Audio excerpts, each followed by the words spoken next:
Bienvenue sur la chaîne Histoire qui nous rapproche.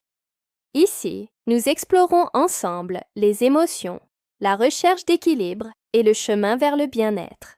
Aujourd'hui, nous allons plonger dans une histoire essentielle sur la santé mentale. Installez-vous confortablement. Nous commençons.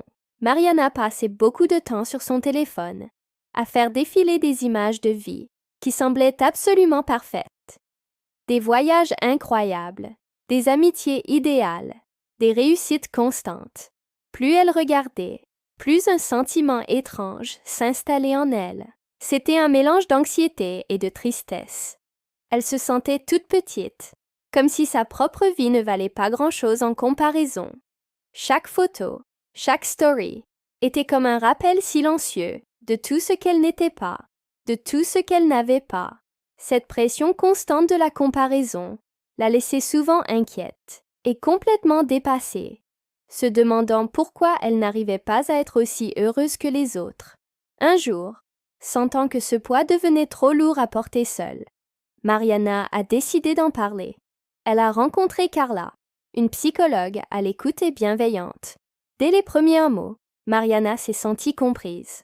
Carla lui a expliqué quelque chose de très important. Ressentir de l'anxiété, de la tristesse ou même de la colère, c'est tout à fait normal. Ce sont des émotions humaines, des signaux que notre esprit nous envoie. Elle a comparé les émotions à des messagers. Au lieu de les ignorer ou de les repousser, il faut apprendre à les écouter.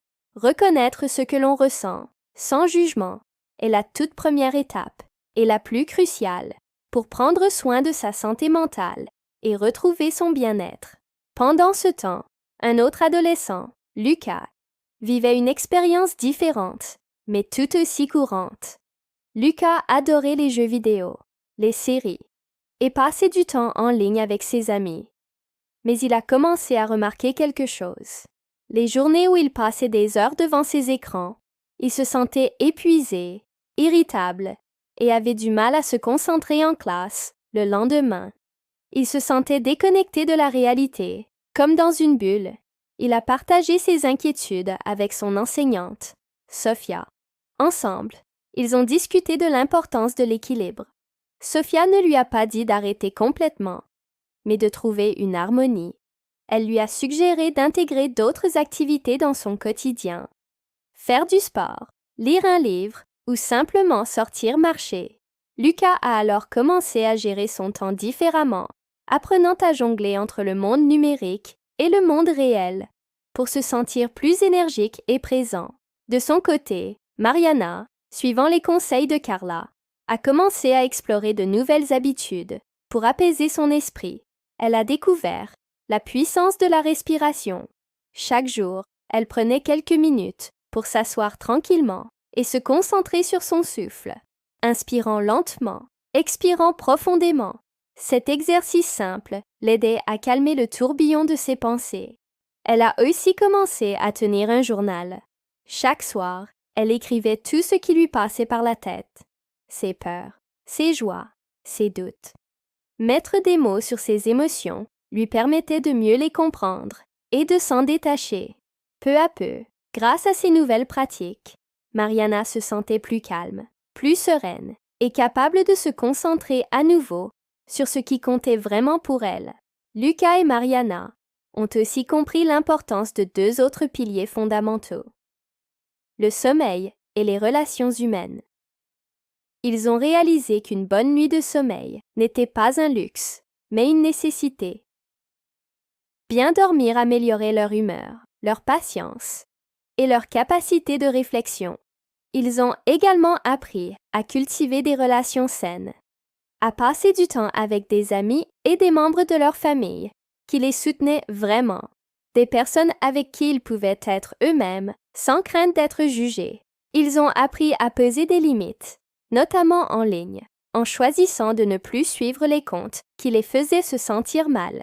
Et surtout, ils ont compris qu'il n'y a aucune honte à demander de l'aide quand on en ressent le besoin, que ce soit à un ami, un parent, un professeur ou un professionnel.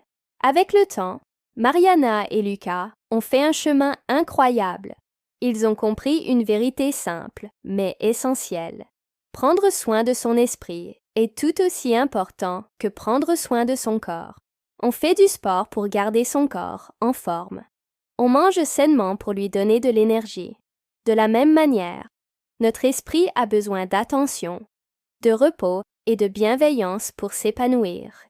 Ils ne voyaient plus la santé mentale comme un sujet tabou, mais comme une partie intégrante de leur vie.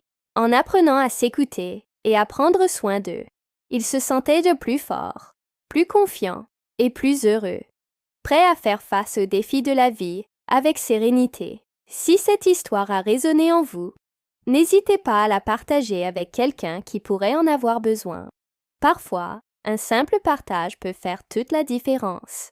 Les livres de la collection Histoires qui nous rapprochent sont disponibles via le lien dans la description pour continuer à explorer ces thèmes importants. Merci beaucoup d'avoir regardé. Prenez soin de vous et on se retrouve très bientôt pour une nouvelle histoire.